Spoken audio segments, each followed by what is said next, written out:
पैगंबर मोहम्मद के खिलाफ अपमानजनक टिप्पणी करने के मामले में बीजेपी ने अपने 2 नेताओं पर कार्रवाई की है, लेकिन इस मामले में खाड़ी देशों की तरफ से जो प्रतिक्रियाएं आ रही हैं वो निश्चित तौर पर देश के लिए एक शर्मिंदगी का विषय बना है।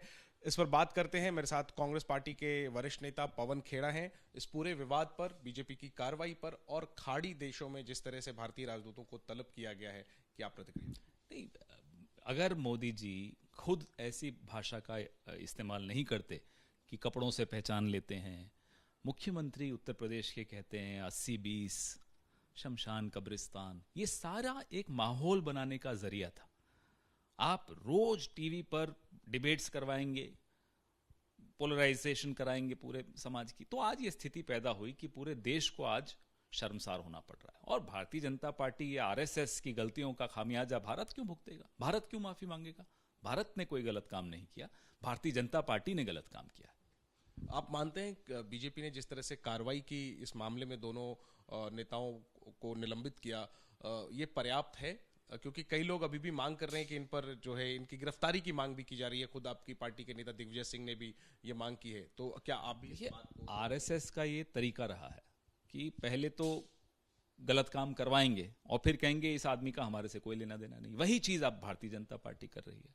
तो ये जो डिनायबिलिटी है कि नहीं हम ये फ्रिंज हैं, अभी फ्रिंज कैसे हो गए? आपके राष्ट्रीय प्रवक्ता हैं, दूसरा व्यक्ति आपकी दिल्ली की मीडिया सेल का प्रभारी है, तो कल को आप किसी को भी फ्रिंज बता देंगे। ये तो ढोंग है, ये हिपोक्रेसी है। एंड मेरे हिसाब से ये इट्स नॉट इनफ। और कार्रवाई के अलावा बीजेपी ने एक बयान भी जारी किया बीते दिन, जिसमें कहा कि बीजेपी सभी धर्मों का सम्मान करती है और किसी की आस्था के साथ जो है इस तरह की बात तो बीजेपी की विचारधारा नहीं है। इस पर आपको क्या कहना है? ये स्थिति कैसे पैदा हुई? यह तो सबके सामने है। पूरा विश्व देख रहा है पिछले 8 सालों में जो माहौल इस देश में बनाया जा रहा है। कौन बना रहा है? भारतीय जनता पार्टी बना रही है, और उस पर शीर्ष स्तर पर बैठे हुए नेता बनाते हैं। शमशान कब्रिस्तान हमने तो नहीं कहा था ना, किसी फ्रिंज ने तो नहीं कहा था, प्रधानमंत्री ने कहा था। कपड़ों से पहचान लेते हैं, ये प्रधानमंत्री बोले थे। तो आज ये स्थिति इसलिए पैदा हुई है। अब बाहर के देश हमारे प्रधानमंत्री को राजधर्म के बारे में याद दिलाएं, बताइए देश का सर झुकेगा या नहीं झुकेगा? एक आखिरी में मैं पूछूंगा सर कि एक आलोचना ये भी हो रही है बीजेपी की कि जब ये बयान इस तरह के दिए गए, कार्रवाई तब नहीं की गई। कार्रवाई तब की गई जब खाड़ी देशों की तरफ से प्रतिक्रिया आई। कैसे देखते हैं आप भारत के खाड़ी देशों के साथ संबंध पर इस घटना का प्रभाव, और ये जो देर से कार्रवाई हुई उस पर क्या?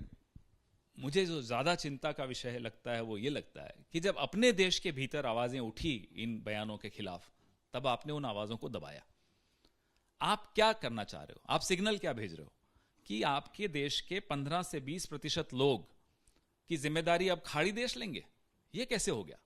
ये हमारे देश के नागरिक हैं, और वो सिर्फ मुसलमान ही नहीं है जिनको ये बुरा लगा, अधिकतर हिंदुओं को भी ये बयान आपत्तिजनक लगे हैं। उनकी जिम्मेदारी क्या प्रधानमंत्री की नहीं है? जो किरकिरी हुई है सर, कैसे भविष्य तो किरकिरी प्रधानमंत्री जी की वजह से हुई है। मैं और किसी का नाम भी नहीं लूंगा।